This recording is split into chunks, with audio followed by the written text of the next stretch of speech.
Hi friends, welcome to the Ahimsa House channel. I'm Ray, and today I have a post-ride flow to share with you. Cycling often has us in a very forward-leaning, hunched-over stance that stretches out the muscles across the back and closes us up in our chest, in our core. So this practice is to counter any effects that might have on us. Obviously, after a long ride, you're not looking for a workout, so we're going to take this slow, hold poses for a little while, and let ourselves ease in. We're starting off on our bellies, resting our left cheek to the mat. Bring your arms out by your hips and settle in for a few breaths.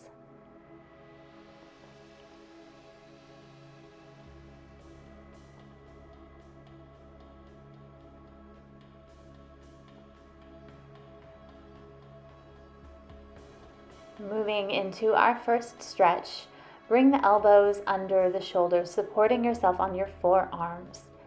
Fan the fingers apart. This is Sphinx pose.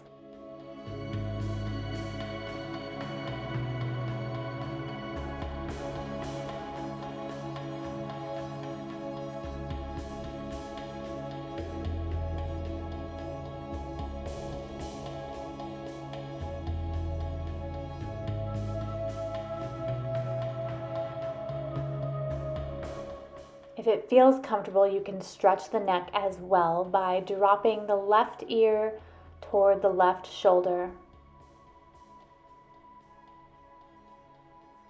and back to center, then dropping the right ear toward the right shoulder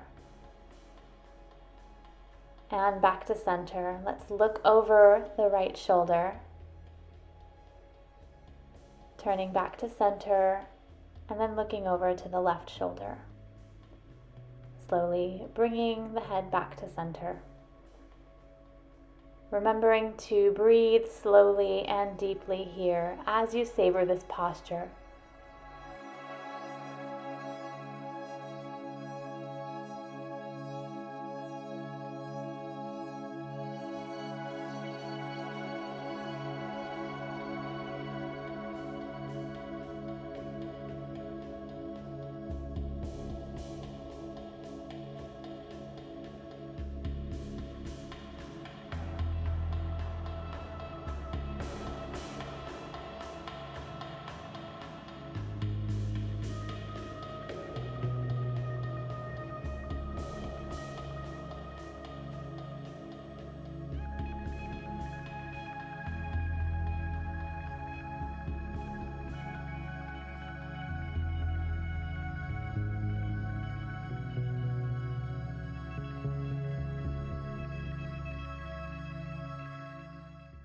Let's come back down to the bellies, bringing the head and chest down to the mat again.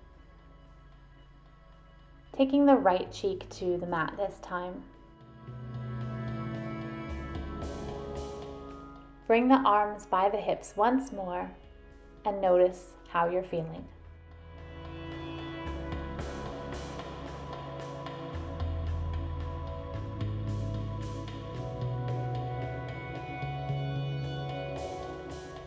Come up to a tabletop, hips over knees, and we're preparing for puppy pose. Slowly walk the hands forward, leading the chest downward, resting the forehead to the mat. Again, spread the fingers out. Relax the shoulders as the triceps stretch.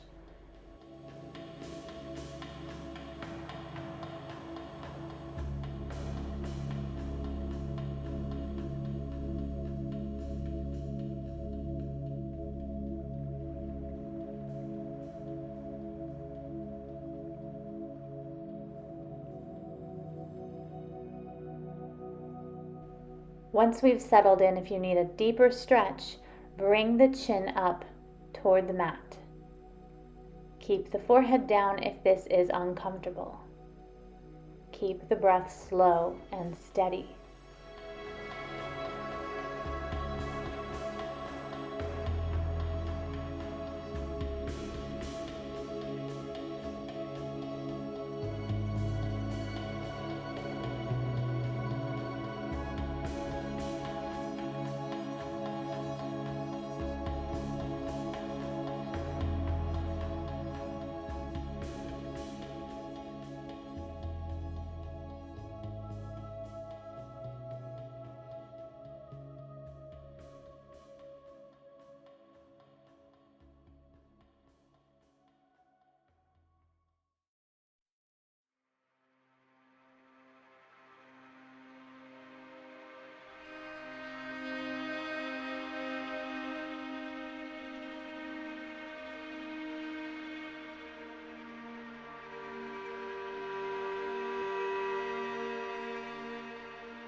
To come out, bring the forehead down if it's not already. Slowly walk the hands back and begin to press up to a tabletop.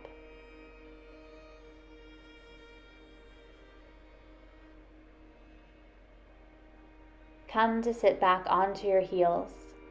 This is Vajrasana. In this posture, we're gently stretching out the lower body while enjoying a neutral spine. Monitor the sensations in your body without assigning thoughts to them.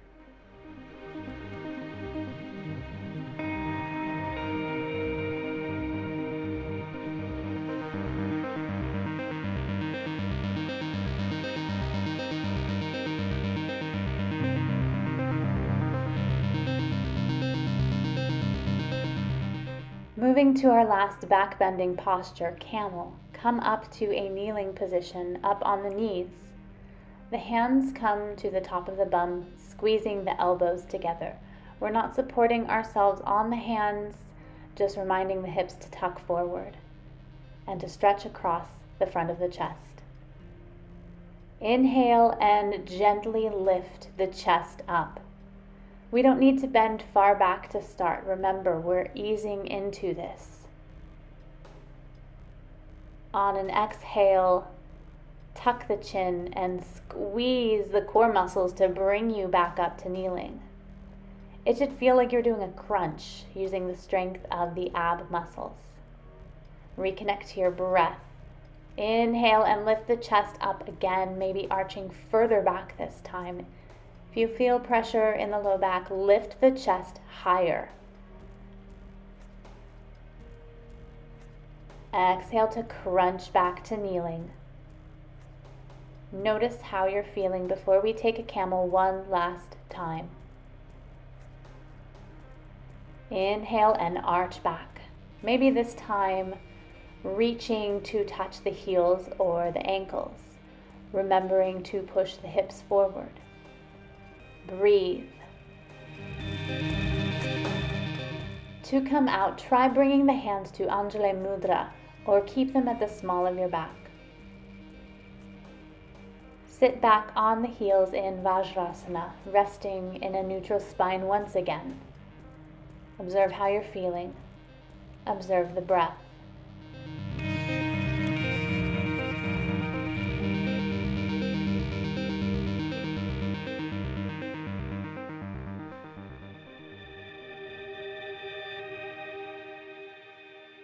Now swing the legs forward and let's come down on our backs. Feet to the ground, knees bent and pointing up. Let's prepare for a supine twist by stretching out the arms like a T.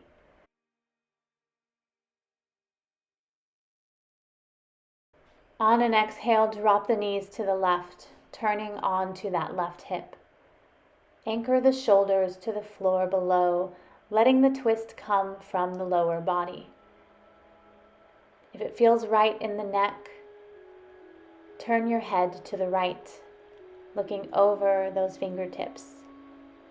Settle into your breath with every exhale. Relax deeper into the twist.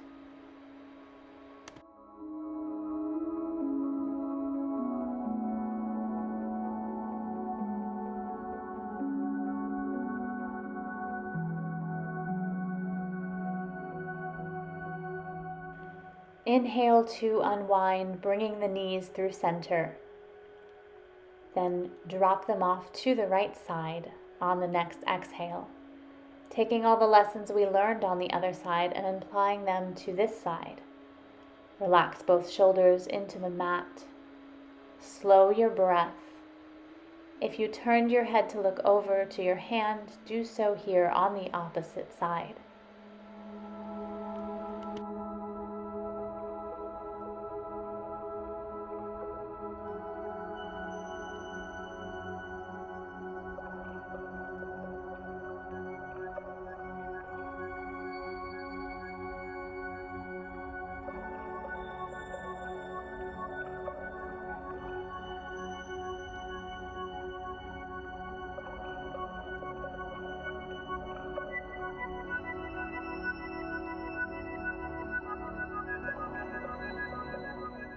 Unwind slowly on an inhale, bringing the knees back up to center. Bring one hand to the belly and one hand to the chest. Let's come to Supta Baddha Konasana, or a reclined bound angle pose. The knees come apart, opening the hips. The soles of the feet come together. Feel into your breath. Notice where you are feeling it the most. That could be in your nose, your throat, your chest, or belly. Notice any points of tension you have left in your body, be it in between your eyebrows, in your shoulders, or down in your toes. Imagine the sensation you would feel if you could breathe directly into that spot.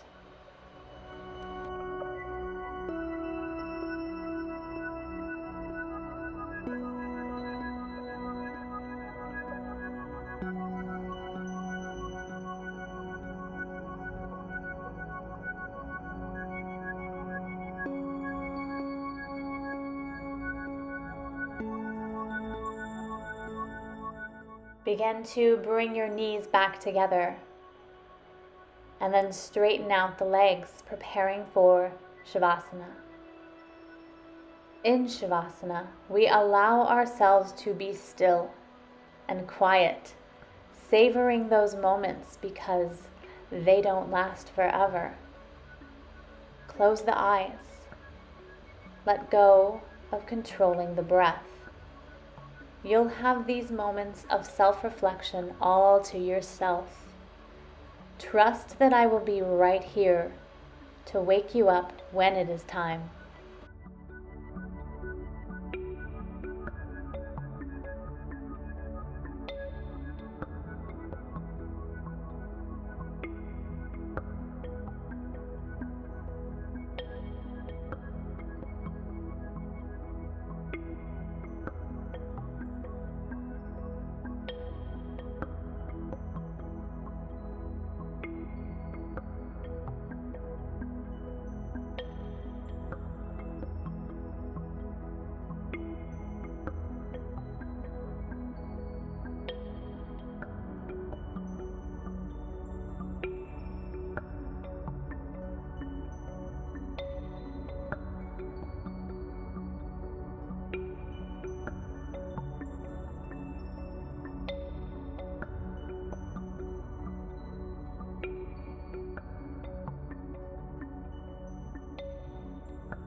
To begin to reanimate, slowly start wiggling the fingers.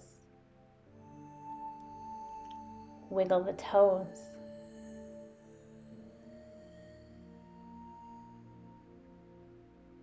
Roll out to the wrists and the ankles. Let your head roll to one side and then the next. Inhale to take a big wake up stretch, reaching your arms overhead, pointing the toes. And then exhale to squeeze your knees into the chest, maybe even bringing your forehead up to the knees. And then roll onto either side, curling into a fetal position. Savoring these last moments of practice. When you're ready, slowly push yourself up to an easy seat, and let's find our hands in Anjali Mudra, taking a bow to honor this practice. I bow in gratitude to you. Thank you for letting me lead this practice for you. Let me know in the comments how your practice is going, how your ride is going. I'm excited to hear from you. Bye.